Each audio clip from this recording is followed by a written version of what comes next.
तर आज आपण बघणार आहोत इमर्जन्सी मेडिकेशनचा पार्ट 2। त्यात फर्स्ट आहे न्यूरोलॉजिकल सिस्टीम। न्यूरोलॉजिकल सिस्टीम मध्ये सीझर्स किंवा स्टेटस इपिलेप्टिकस।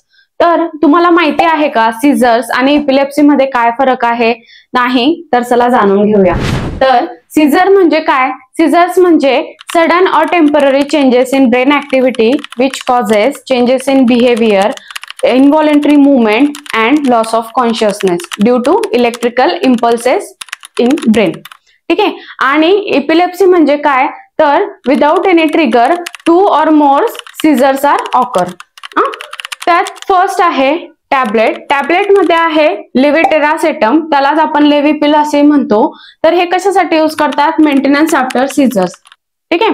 नेक्स्ट आहे वॉल्परेट, त्याला जनरलाइज इपिलेप्सी साठी आपण यूज करतो। तर जनरलाइज इपिलेप्सी म्हणजे काय? त्यात आपण क्लोनिक आणि टोनिक सीझर बघतो, लॉस ऑफ कॉन्शियसनेस आणि फॉल बघत असतो। तर अशा वेळेला आपण पेशंटला वॉल्परेट, त्याला आपण सोडियम वॉल्परेट असेही म्हणून ओळखतो। नेक्स्ट आहे clonazepam, add on anti epileptic therapy. तर पेशंटला काम करण्यासाठी, शांत करण्यासाठी आपण क्लोनाझेपाम हे टॅबलेट पेशंटला देत असतोय। आता इंजेक्शन्स मध्ये कुठले कुठले इंजेक्शन्स आपण यूज करतोय? तर फर्स्ट आहे इंजेक्शन मिडाझोलम। तर ऍक्टिव्ह सीझर्स, स्टेटस इपिलेप्टिकस आणि प्री हॉस्पिटल केअर साठी आपण इंजेक्शन मिडाझोलम हे देत असतोय। ऍक्टिव्ह सीझर्स म्हणजे काय? तर याच्यामध्ये सीझर्स हे कंटिन्यू असणार आहेत।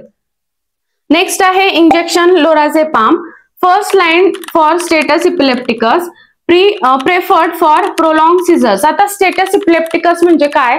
तर सीझर्स हे 5 मिनिटापेक्षा जास्त वेळासाठी कंटिन्यू होतात आणि त्यात लॉस ऑफ कॉन्शियसनेस असतो। अशा वेळेला आपण पेशंटला इंजेक्शन लोराझेपाम हे देत असतोय।